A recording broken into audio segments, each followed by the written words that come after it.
keeping those resolutions, some tips to keep those diets going strong, and the historic Mega Millions jackpot that could soon be yours.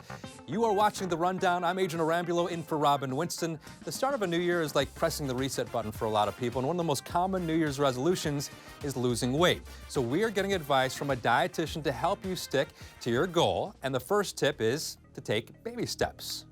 Sometimes people just kind of aim for too much too soon, and then they're focusing on the weight, and they may not see the weight drop off as quickly as they'd like. So instead, we really want to kind of change the mindset to more of, okay, this is a lifestyle change. Another recommendation, try the food plate method. So you fill up half your plate with non-starchy vegetables like broccoli or mushrooms, and you fill a quarter of your plate with good quality protein like turkey, and another quarter with carbs like whole grains, as well as corn and potatoes. Really taking our favorite foods and mixing it up.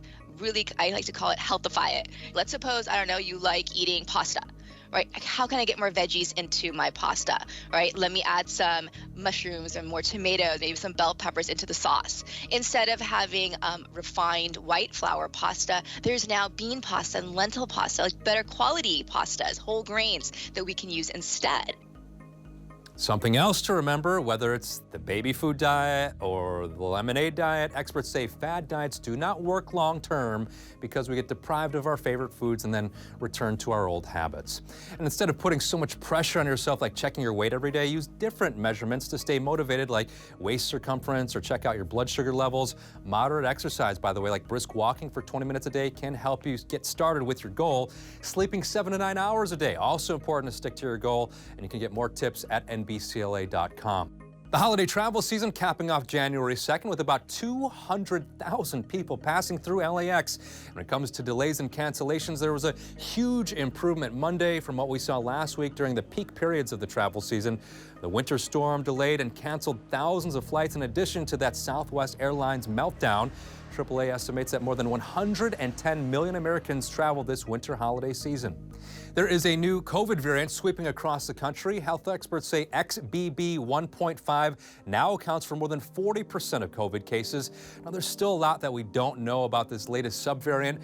Some scientists worry that it is better at getting around the antibodies that we built up from vaccines and previous infections.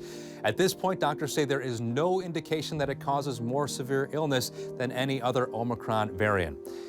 Strong storm brought heavy rain to Southern California over the weekend, leading to several rescues. In San Bernardino County, 3 people had to be rescued when their Jeep got stuck in fast-moving water in Lytle Creek Sunday morning.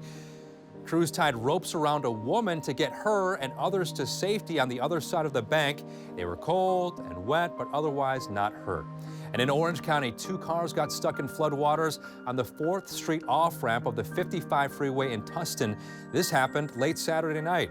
When firefighters arrived, 1 woman is sitting on top of a car. 4 people were inside. Crews used a rescue boat to bring 3 of them to safety. The others walked out through the high water on their own. No one was hurt. Now let's get a check and see how the weather is shaping up as we start 2023.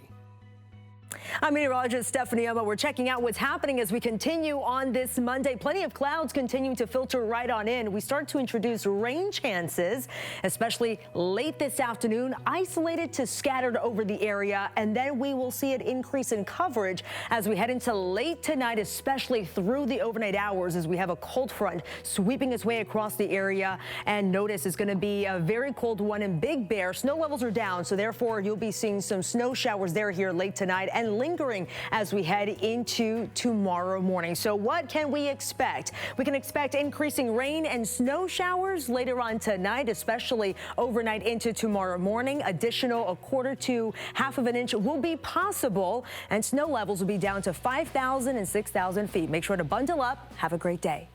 The nation is remembering broadcast legend Barbara Walters. A wreath of pink flowers and a television were placed at her star on the Hollywood Walk of Fame. Walters started in TV in 1961 as a writer on The Today Show, then a feature reporter. She later became The Today Show's first female co-host. And then in 1976, ABC hired her to co-anchor the evening news. Walters went on to co-anchor 2020. She passed away Friday night at 93 years old.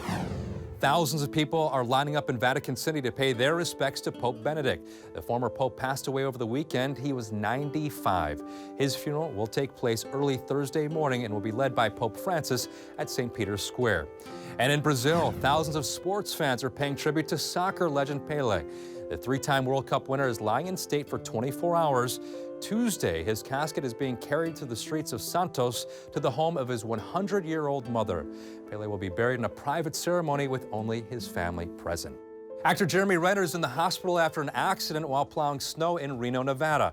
A representative for Renner says he is in critical but stable condition.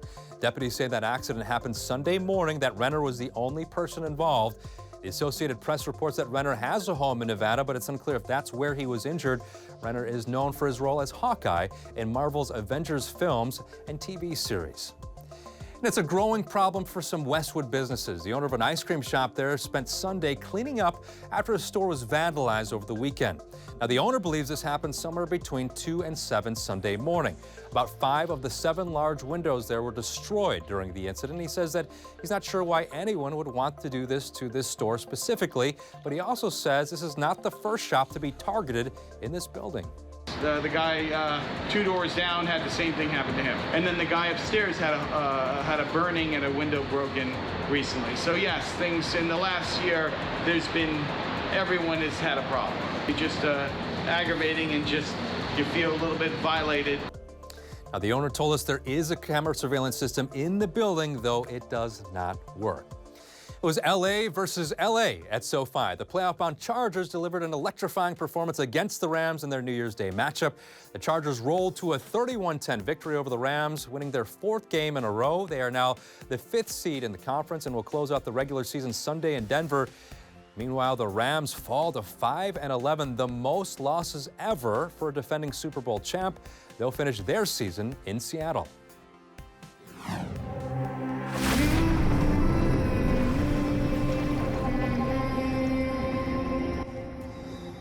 Avatar: The Way of Water is still the most popular choice at the box office, grossing more than $63 million this week, and to lead all films for a 3rd straight weekend. Puss in Boots: The Last Wish was second, bringing in more than $16 million, followed by Black Panther: Wakanda Forever with $4.8 million in its 8th week in theaters. And here is something that a lot of people may be looking forward to in 2023. The Mega Millions jackpot is now one of the largest in U.S. history, standing at an estimated $785 million. The jackpot keeps growing after no one matched all 6 numbers Friday night. There have been 3 other times that the Mega Millions jackpot grew beyond $700 million. All 3 times, those rolls continued on past $1 billion. The next drawing happens Tuesday night, and whoever wins will walk away with a cool $395 million in cash before taxes. You can always get news and weather updates on the NBCLA app and our website, NBCLA.com. And be sure to tune in to Today in LA on NBC4 weekdays from 4 to 7 a.m. We will bring you all the day's headlines. We'll see you next time right here on The Rundown.